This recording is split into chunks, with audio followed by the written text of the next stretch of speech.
ইন্না সলাতি ওয়া নুসুকি ওয়া মাহইয়ায়া ওয়া মামাতি লিল্লাহি রাব্বিল আলামিন।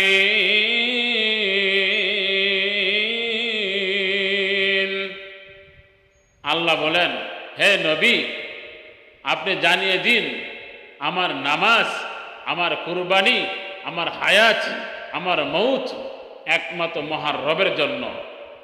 এই আয়াত থেকে বোঝা গেল আমরা কুরবানি করব একমাত্র আল্লাহ তাআলাকে রাজি করার জন্য, আল্লাহকে খুশি করার জন্য। কাউকে দেখানোর জন্য কুরবানি করা যাবে না। আমি শুধু কুরবানি করব একমাত্র মহান রবের জন্য। আল্লাহ তাআলা ইব্রাহিম আলাইহিস সালামকে পরীক্ষা করতে চেয়েছিলেন যে তিনি আমাকে কতটুকু মহাব্বত করেন, কতটুকু ভালোবাসেন, কতটুকু পছন্দ করেন। উদ্দেশ্য ছিল না তার ছেলেকে কুরবানি করা, শেষে কুরবানি হয়ও নাই। উদ্দেশ্য ছিল ইব্রাহিম আলাইহিস সালামকে পরীক্ষা করা। ঠিক আমাদেরকে আল্লাহ পরীক্ষা করবেন যে আমরা এই কুরবানিটা কি মহান রবের জন্য করতেছি, নাকি অহংকার করার জন্য, নাকি গোশত খাওয়ার জন্য। যদি কোনো ব্যক্তি গোশত খাওয়ার নিয়তে কুরবানি করে, অহংকার করে কুরবানি করে, হারাম টাকা দিয়ে কুরবানি করে, এই কুরবানি করে কোনো লাভ নাই, কোনো ফায়দা হবে না। সেজন্য আল্লাহ বলে দিয়েছেন, লিল্লাহি রাব্বিল আলামিন। হে নবী, জানিয়ে দিন আমার নামাজ, আমার কুরবানি, আমার হায়াত, আমার মৌত একমাত্র মহান রবের জন্য। আল্লাহ রব্বুল আলামিন অন্যতে বলেন, লা ইয়ানালাল্লাহু লুহুমুহা ওয়ালা দিমাউহা ওয়ালাকিন ইয়ানালুহুত তাকওয়া মিনকুম। আল্লাহ বলে, বান্দা, তোমাদের কুরবানির গোশত এবং রক্ত আল্লাহর কাছে পৌঁছবে না, ওয়ালাকিন ইয়ানালুহুত তাকওয়া মিনকুম। হ্যাঁ, কিন্তু পৌঁছবে তোমাদের মনের তাকওয়া।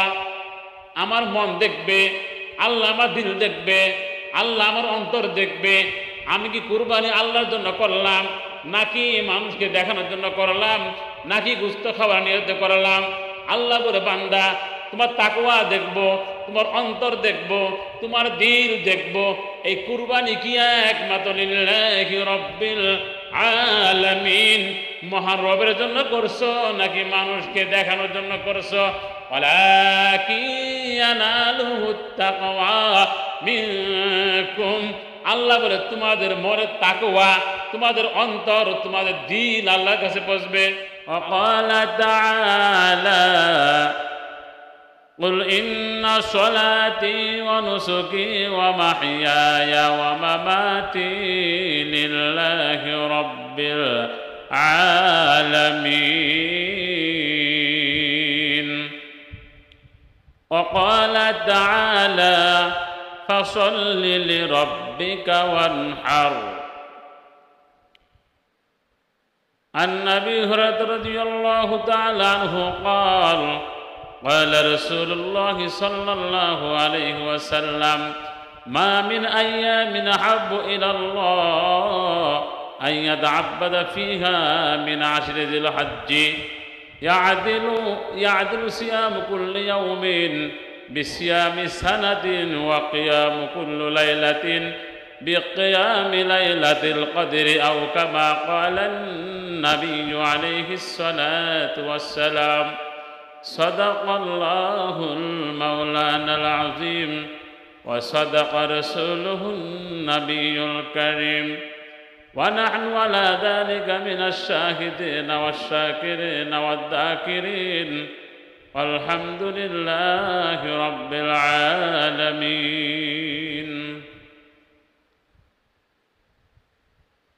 আলহামদুলিল্লাহ সুম্মা আলহামদুলিল্লাহ। আল্লাহ পাকে লাখ কোটি শুকরিয়া যে মহান আল্লাহ তাআলা আমাদেরকে বিভিন্ন কাজ থেকে ফারেক করে, বিভিন্ন ঝামেলা থেকে ফারেক করে, ফিতনার জামানায় আমাদেরকে মসজিদে এসে বসার তৌফিক দান করেছেন। সেজন্য শুকরিয়া আদায় করি আলহামদুলিল্লাহ। আরো জোরে বলি আলহামদুলিল্লাহ।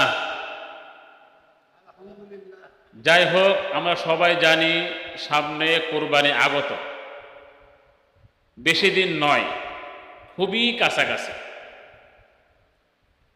আমরা কোরবানি করব ইনশাআল্লাহ তাআলা। আল্লাহ তাআলাকে পাওয়ার যত মাধ্যম রয়েছে তার মধ্যে একটি হলো কোরবানি করা। এই কোরবানির মাধ্যমে আল্লাহ তাআলাকে সহজেই পাওয়া যায়। অতএব আমরা মহান রবকে খুশি করার জন্য কুরবানি করব ইনশাআল্লাহ তাআলা। এই কুরবানি করা ওয়াজিব, কুরবানি করতেই হবে। কুরবানি করা ওয়াজিব, কুরবানি করতেই হবে, এতে কোনো সন্দেহ নাই। আল্লাহ বলেছেন, ফাসল্লি লিরাব্বিকা ওয়ানহার, হে নবী আপনি আপনার প্রভুর জন্য নামাজ পড়ুন, ওয়ানহার এবং কুরবানি করুন। এই আয়াত থেকে বোঝা যায় কুরবানি করা ওয়াজিব। কেউ কেউ বলে সুন্নতে মুআক্কাদা, তবে ওয়াজিব এটাই সঠিক, এটাই ফাইনাল। এবং কুরবানি করব আমরা মহান রবের জন্য। আল্লাহ বলেন, কুল ইন্না সলাতি ওয়া নুসুকি ওয়া মাহইয়ায়া ওয়া মামাতি লিল্লাহি রাব্বিল আলামিন।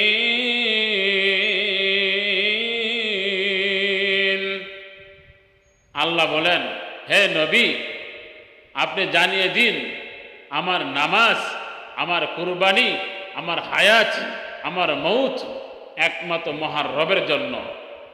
এই আয়াত থেকে বোঝা গেল আমরা কুরবানি করব একমাত্র আল্লাহ তাআলাকে রাজি করার জন্য, আল্লাহকে খুশি করার জন্য।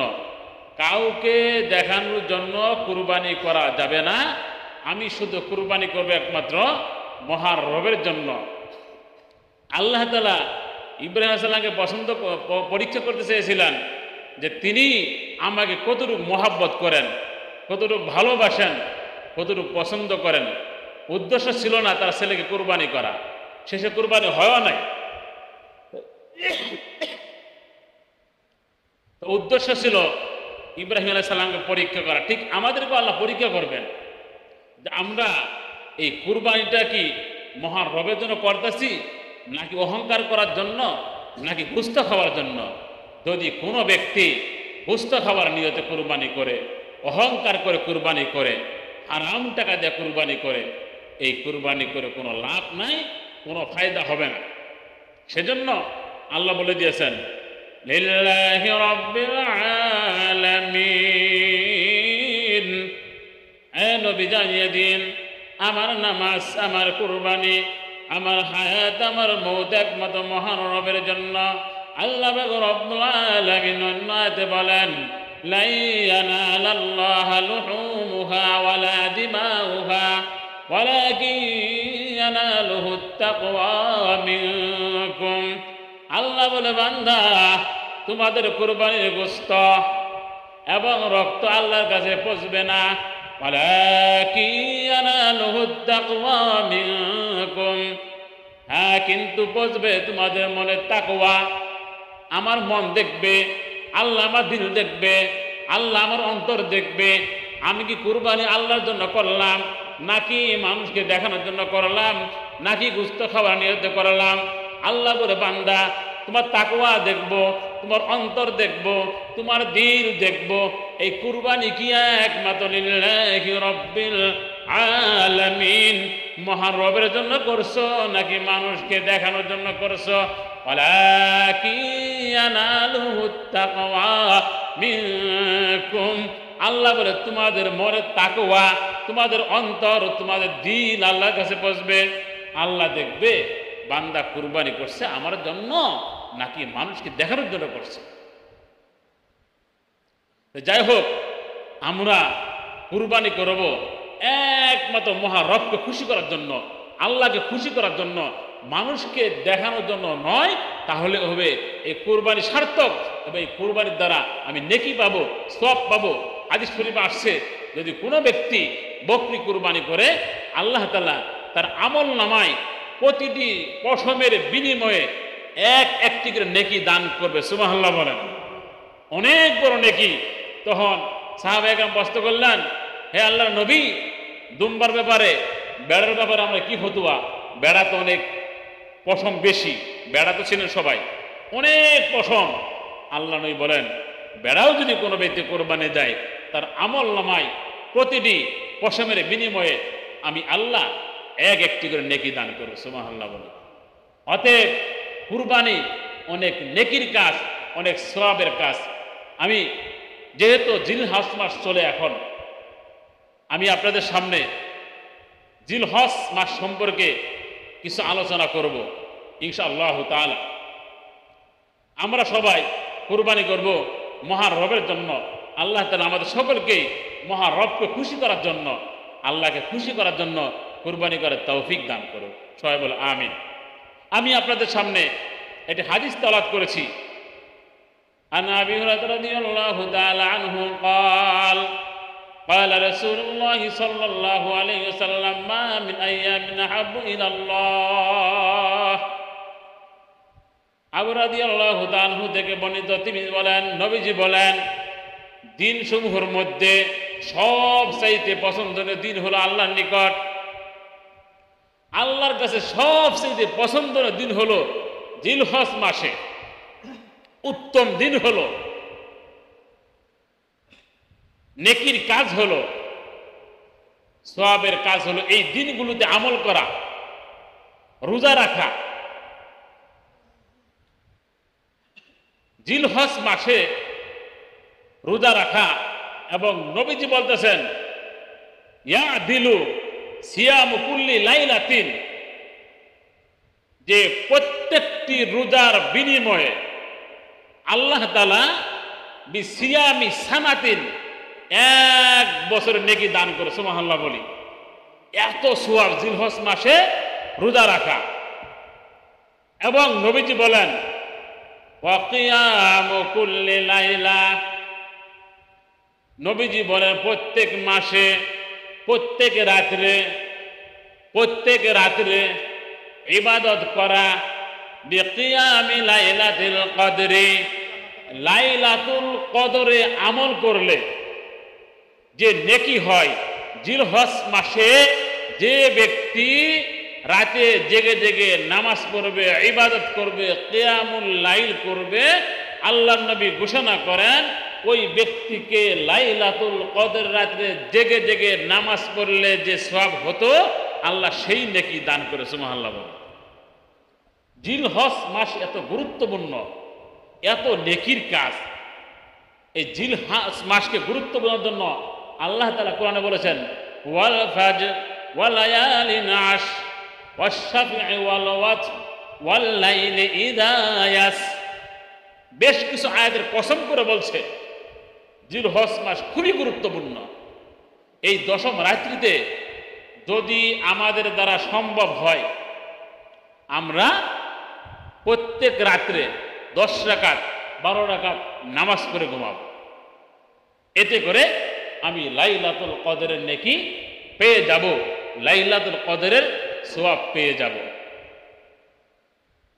এই সিয়ামুল লাইল যদি আমরা এই রাত্রে রোজা রেখে নামাজ পড়তে পারি, রোজা রাখতে পারি, তাহলে 1 বছরের নেকি আল্লাহ আমাদের আমলনামায় দান করে। সুবহানাল্লাহ বলে। মানে একটি রোজা রাখলে জিলহজ মাসে 1 বছর রোজা রাখা সওয়াব দিবে। অনেক বড় সওয়াবের কাজ, অনেক বড় নেকির কাজ। সেজন্য ভাই আমাদেরকে আমল করতে হবে।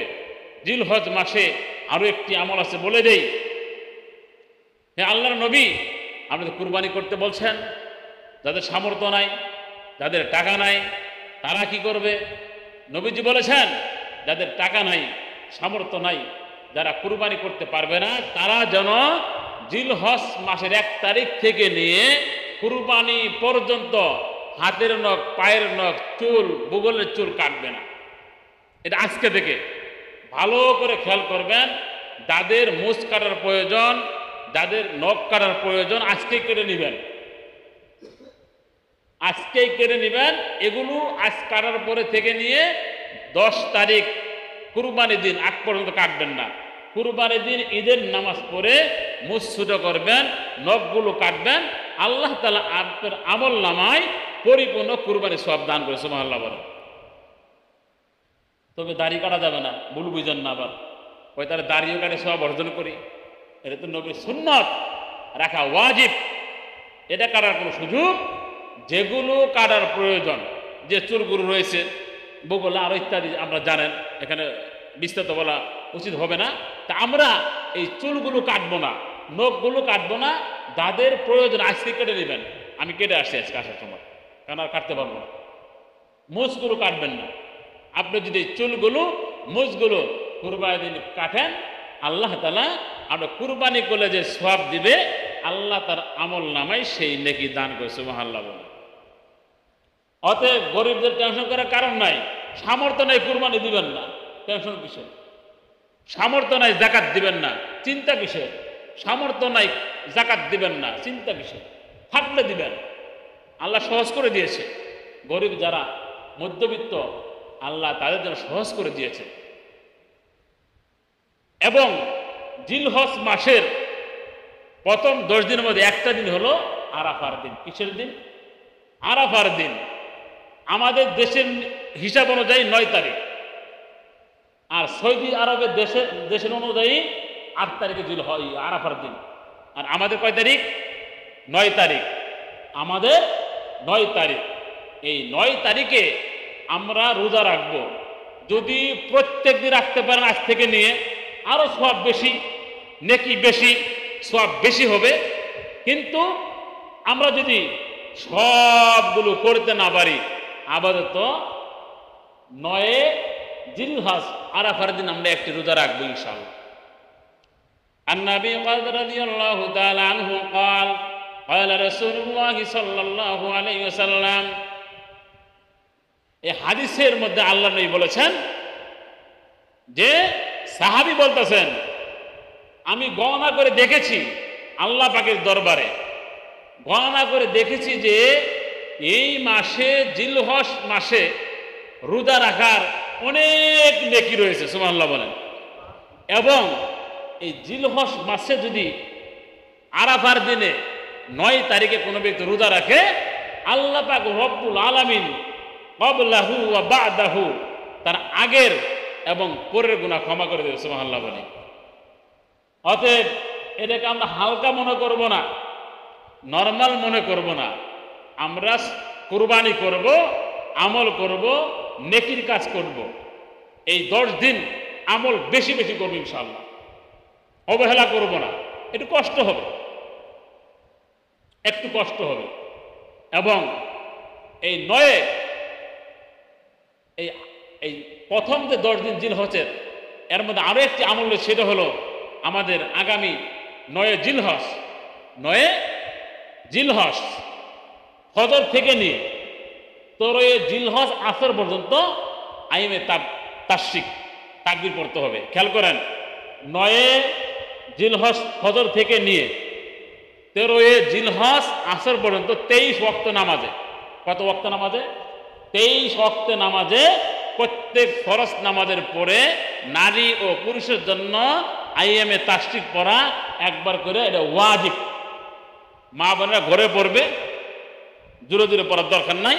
আর আমরা যারা মসজিদে জামাতে নামাজ পড়ব, সালাম ফেরানোর সাথে সাথে সবাই জোরে সুরে একবার বলবো, আল্লাহু আকবার, আল্লাহু আকবার, লা ইলাহা ইল্লাল্লাহু, আল্লাহু আকবার, আল্লাহু আকবার, ওয়ালিল্লাহিল হামদ। পড়েন, আল্লাহু আকবার, আল্লাহু আকবার, লা ইলাহা ইল্লাল্লাহু, আল্লাহু আকবার, আল্লাহু আকবার, ওয়ালিল্লাহিল হামদ, আল্লাহু আকবার, আল্লাহু আকবার, লা ইলাহা ইল্লাল্লাহু, আল্লাহু আকবার, আল্লাহু আকবার, ওয়ালিল্লাহিল হামদ।